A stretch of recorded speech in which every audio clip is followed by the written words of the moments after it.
കുറച്ച് കാലങ്ങളായിട്ട് ഞാൻ എൻ്റെ ഓഫീസിൽ ഇങ്ങനെ ഇരിക്കുമ്പോൾ ഈ ചേച്ചീൻ്റെ ഓഫീസിന് മുന്നിലൂടെ അങ്ങോട്ടും ഇങ്ങോട്ടും തലങ്ങും വിലങ്ങും പരക്കം മാഞ്ഞ് പോണ കാണാറുണ്ട് കേട്ടോ. നോക്കുമ്പോൾ ചായ വണ്ടിയാണ്, ചായ വിൽക്കാനാണ് ഈ ചേച്ചി പോണത് കേട്ടോ. അപ്പോൾ എനിക്ക് തോന്നി ഒരു ദിവസം ഒന്ന് പരിചയപ്പെടുന്നത്. അങ്ങനെയാണ് ഇന്ന് പുള്ളിക്കാരി നമ്മുടെ ഓഫീസിലേക്ക് വന്നിട്ടുണ്ട്. ചേച്ചി നമസ്കാരം. എൻ്റെ ചേച്ചിയുടെ പേര്? നസീമ. ഞാനിങ്ങനെ ഞാനിവിടെ അല്ലേ ജോലി ചെയ്യണേ. അപ്പൊ ഞാനിങ്ങനെ ചേച്ചി ഇങ്ങനെ അങ്ങോട്ടും ഇങ്ങോട്ടൊക്കെ പോണ കാണാറുണ്ട്. കുറെ കാലമായിട്ട് ചായ പരിപാടിയാണോ? 2 വർഷത്തോളായി അല്ലേ? കൊറോണയ്ക്ക് ശേഷമാണോ? കൊറോണയ്ക്ക് ശേഷം ജോലിയൊന്നും ഇല്ല, ഭയങ്കര ബുദ്ധിമുട്ടുകളും കാര്യങ്ങളൊക്കെ ആയപ്പോ. അതെല്ലേ?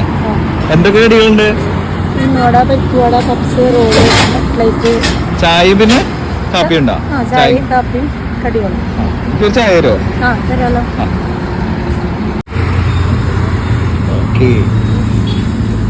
കടികളൊക്കെ ചേച്ചി ഉണ്ടാക്കണാണോ? ഇല്ല, നമ്മള് പുറത്തുനിന്ന് മേടിക്കും. ഉച്ചയ്ക്ക് ശേഷം ഞങ്ങള് വീട്ടിലുണ്ടാക്കും. ഉച്ചയ്ക്ക് ശേഷം വീട്ടിൽ നിന്നുണ്ടാക്കും. ശരിക്കും വീട് എവിടെയാപ്പോ? വീട് ഞങ്ങക്ക് വീടില്ല സ്വന്തമായിട്ട്, ഞങ്ങൾ വാടകയ്ക്ക് ഇരിക്കുന്നത്. വാടകയ്ക്കാണല്ലേ? അപ്പൊ എവിടെ താമസിക്കുന്നപ്പോ? ഞങ്ങളിപ്പോ SN നഗർ വാടകയ്ക്ക്. SN നഗറിലല്ലേ? ഇപ്പൊ അമ്മായി മരിച്ചപ്പോ ആളൊരു വീട് റെഡിയാക്കി തന്നിട്ടുണ്ട്. പക്ഷെ അത് റെഡിയാക്കാനുള്ള പൈസ ഒന്നും ഇല്ല കയ്യില്. ചെറിയൊരു വീടാണ്. ഞങ്ങള് ഭാര്യയും ഭർത്താവും 3 കുട്ടികളും. 3 കുട്ടികളുണ്ടല്ലേ? 3 കുട്ടികളുണ്ട്. എത്ര വയസ്സുണ്ട് കുട്ടികൾക്ക്? മൂത്ത മോന് +1 പഠിക്കുന്നു, രണ്ടാമത്തെ ആള് 7 പഠിക്കുന്നു, ചെറിയ ആള് 5 പഠിക്കുന്നു. ഒരു ദിവസം ഏത് സമയത്ത് ഇറങ്ങപ്പോ? ഞാൻ രാവിലെ ഒരു 9 മണി. 9 മണിക്ക് ഇറങ്ങും? 9:30. എത്ര മണി വരെ? ഞങ്ങളൊരു 11:30 വരെ. പിന്നെ അത് കഴിയുമ്പോ പിന്നെ ഒരു 2:30-3 മണിയോടുകൂടി ഇറങ്ങിട്ട് 5 മണിയാകുമ്പോ. 5 മണിയാകും. ഓക്കെ. അപ്പൊ എങ്ങനെയുണ്ട് ചേച്ചി ജോലി? അധികം ആരെയും കാണാത്തൊരു മേഖലയിലാണ് ചേച്ചി ജോലി ചെയ്യണത്. എങ്ങനെയുണ്ട് ഈ ജോലി?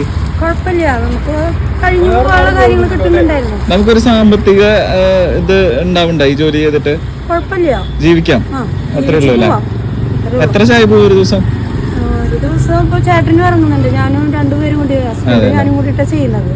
അപ്പൊ ആളും ഞാനും കൂടി ആകുമ്പോ ഒരു ഡെയിലി ഒരു 100 ചായ പോയി. പണിക്കാർ മൊത്തത്തിൽ കുറവാണല്ലേ? അപ്പൊ അത് കാരണം കൊണ്ട് കുറച്ച് ടൈറ്റുണ്ട്. പേരെന്ന് പറഞ്ഞ? എന്റെ പേര് നസീമ. ആരെങ്കിലും ഇങ്ങനെ വല്ല പ്രോഗ്രാമുകൾ നടത്തണ്ട? അപ്പൊ ചായയും കടിയൊക്കെ അവിടേക്ക് ഓർഡർ ചെയ്ത് കഴിഞ്ഞാൽ ചേച്ചി കൊടുക്കോ?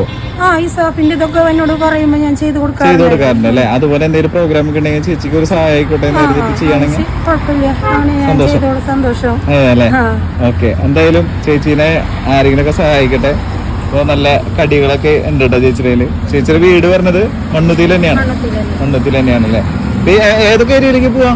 ഞാൻ ഇവിടെ ഗ്യാസ് കമ്പനി, പിന്നെ ഈ വഴിയിൽ തന്നെ കൃഷ്ണാപുരം എവിടേക്ക് പോലെ.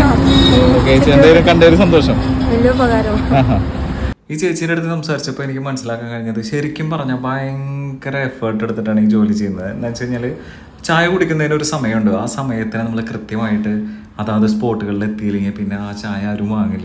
അപ്പോൾ ഈ തൃശ്ശൂർ മണ്ണുത്തി ചുറ്റുപാടിലുള്ളവരൊക്കെ നമ്മൾ ഈ ചേച്ചീനെ കാണുമ്പോൾ എല്ലാവരും ഒന്ന് ചായ കുടിക്കുക, ചേച്ചിയെ സഹായിക്കുക, അതൊക്കെയാണ് അവരുടെ പ്രധാനപ്പെട്ട വരുമാന മാർഗം. അപ്പോൾ അവർക്ക് വേണ്ടിയിട്ട് എന്തെങ്കിലുമൊക്കെ ഓർഡറുകൾ ഉണ്ടെങ്കിൽ അതൊക്കെ ഒന്ന് അവരെ ഏൽപ്പിച്ച് കഴിഞ്ഞാൽ അവരുടെ ലൈഫ് കുറച്ചുകൂടി ഹാപ്പി ആയിരിക്കും. Okay, thank you.